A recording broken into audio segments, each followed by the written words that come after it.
Hey, how's it going, everybody? Welcome back to Art of Creation Homestead. My name is Jason, and we've got an interesting video for you. A little bit different, maybe, but we've got 49 varieties, nearly 50 varieties of tomato seeds that we've just accumulated over time. And some of them we've grown, some of them we haven't. We kind of want to go through these real fast with you today, talk about different varieties, the pluses, the minuses, maybe kind of give you some ideas of what you're looking for, some different things that are out there, maybe you didn't know were out there, and just some of the options that you have that work really well for a small space gardening, backyard gardening setup like we have here, and also work good in containers, by the way.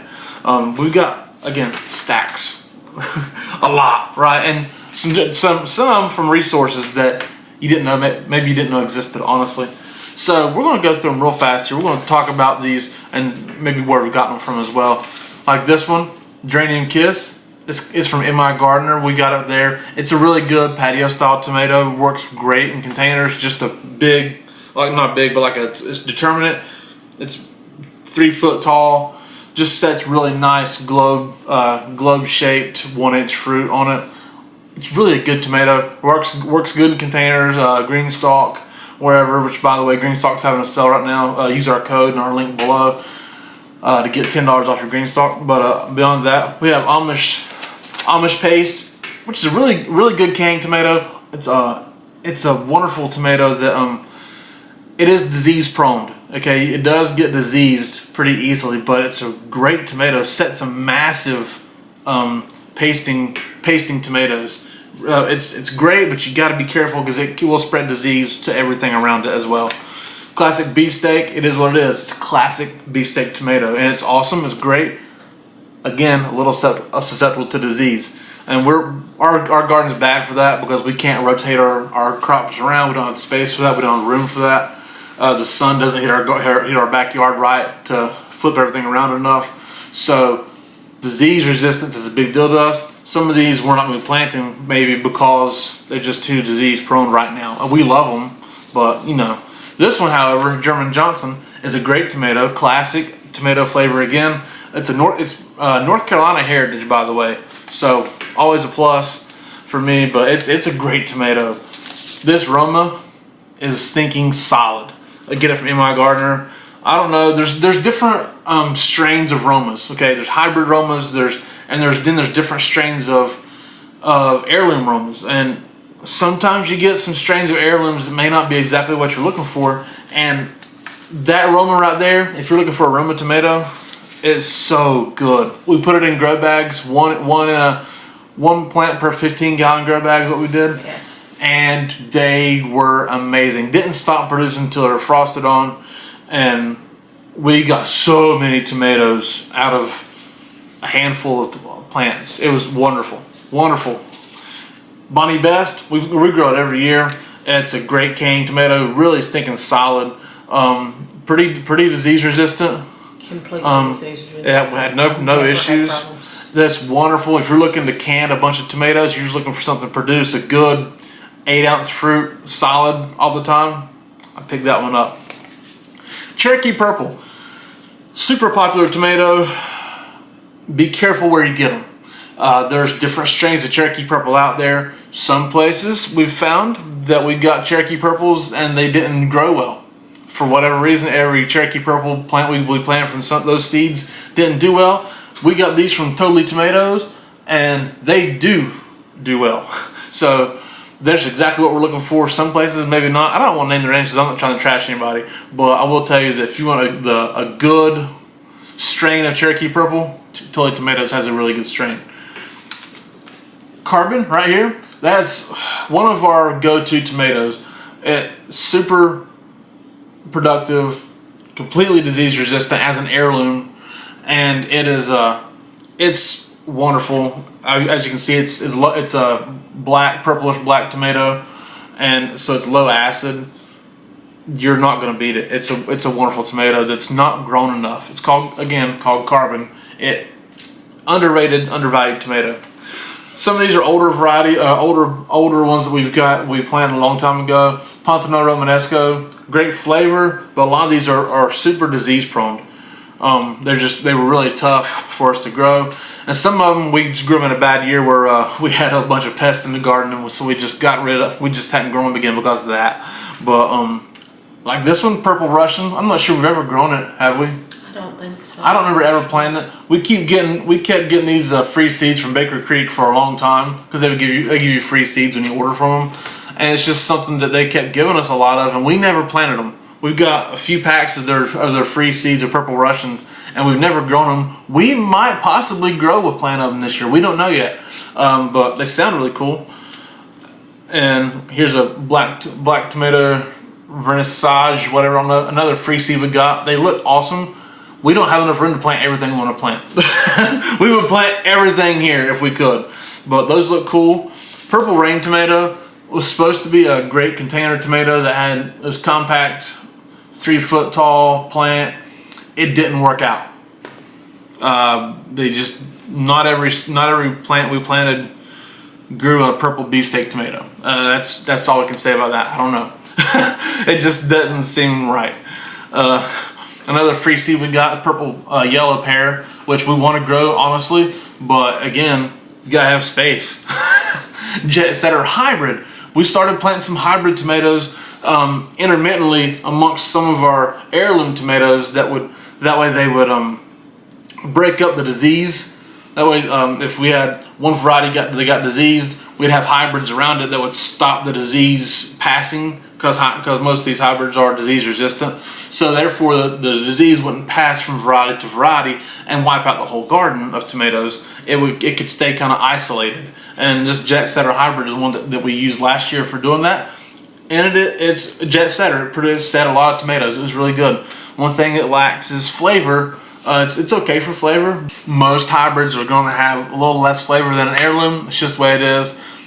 It's an unfortunate product of using hybrids. That's why we try to use red meat hybrids, but sometimes they are needed.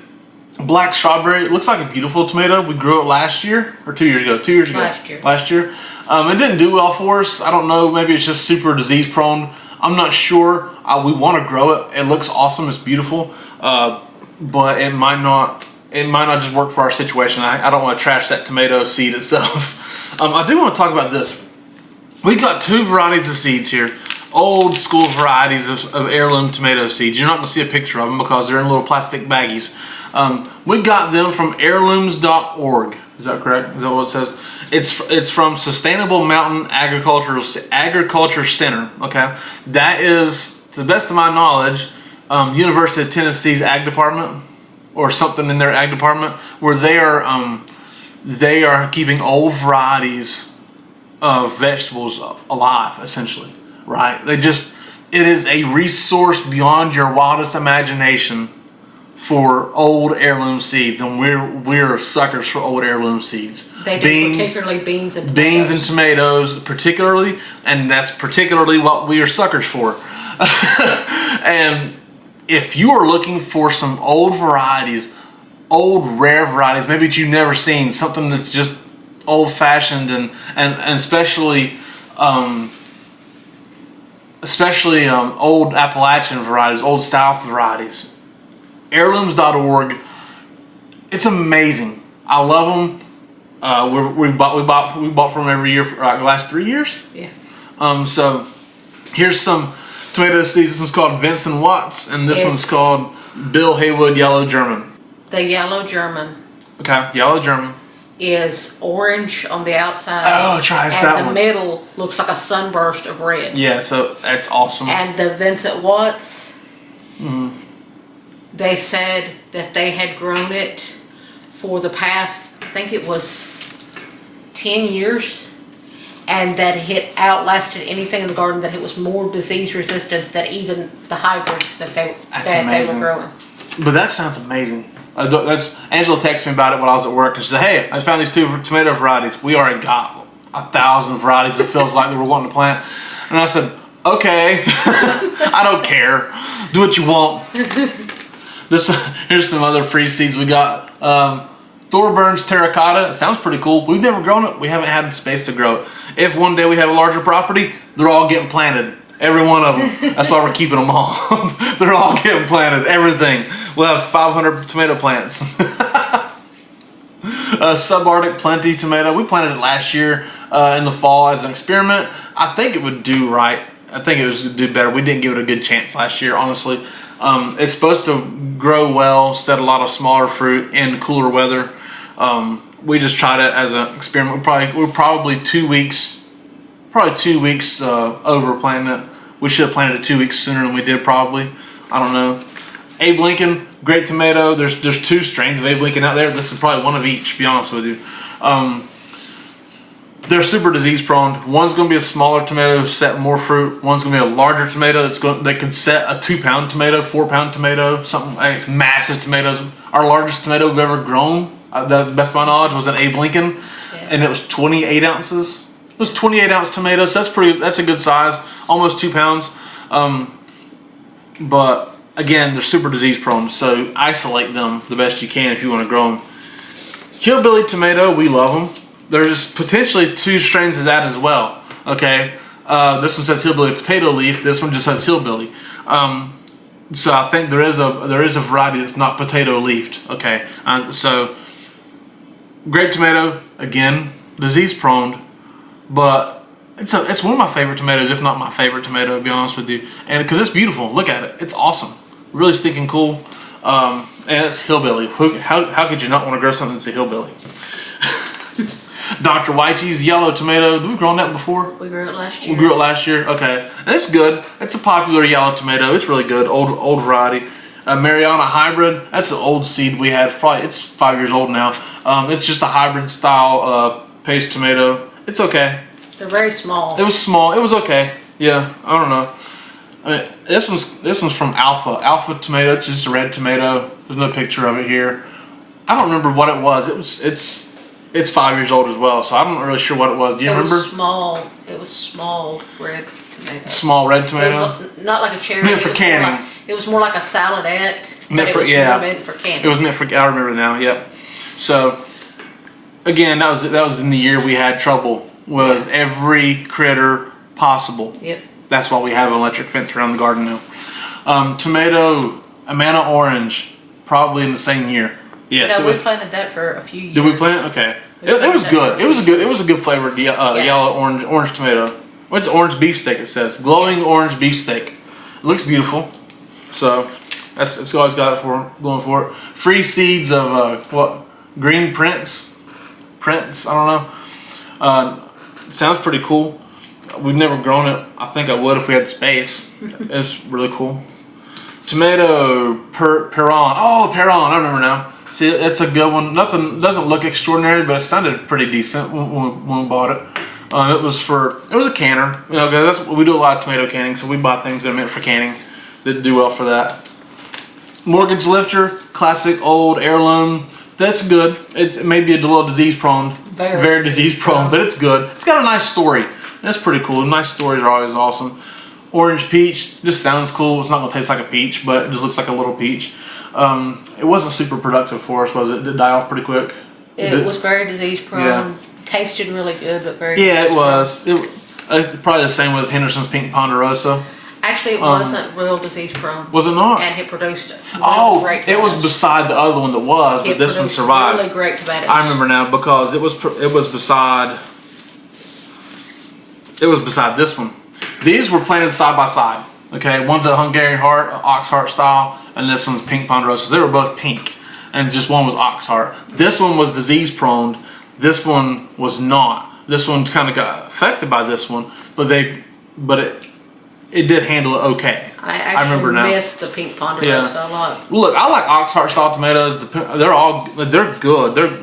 Those are nice meaty tomatoes, very meaty tomatoes. If you can keep them away from disease, they're really stinking good. Right? Yes. I mean, they are big, massive, just meat of tomato. It's really cool. But speaking of disease-prone, this one. Paul Robeson has a cult following of tomato. People seem to love it, and we want to like it. We've never had success growing this tomato. It's always died before we even got. We've never had one tomato off of it. We planted it 3 or 4 times. Never had one tomato off of it. and this is over the course of last 10 years. And so we're probably never going to plant it again unless we have another property somewhere and we can isolate this tomato by itself and put it in an extremely controlled environment. Then we might try it just out of stubbornness. But beyond that, it's never going in this garden again, I'll tell you that much. Dad's sunset looks pretty cool. Did it taste good?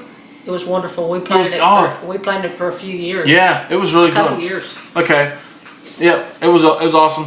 I like an orange tomato. I really do. Atomic grape, Brad's atomic grape. Looks pretty cool. There's nothing special other than that. It was pretty. Right. We planted it for a We've couple planted. years. It's not, but it's not like it's extraordinarily more flavorful than everything else. Honestly, it's just really cool looking. It's fun. Black Krim is a really good one. It's a Russian heirloom, dark red to purple. Nice size.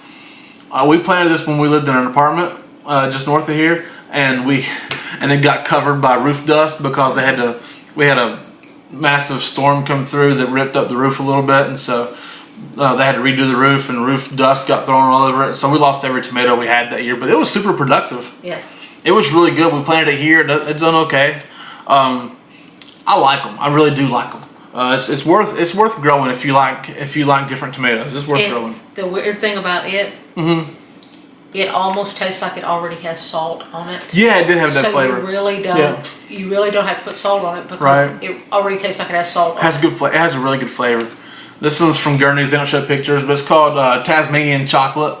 It wasn't super productive. I don't really know the issue. Maybe in the dirt, the soil we used inside that grow bag. Yeah. The soil we used inside that grow bag was not very good.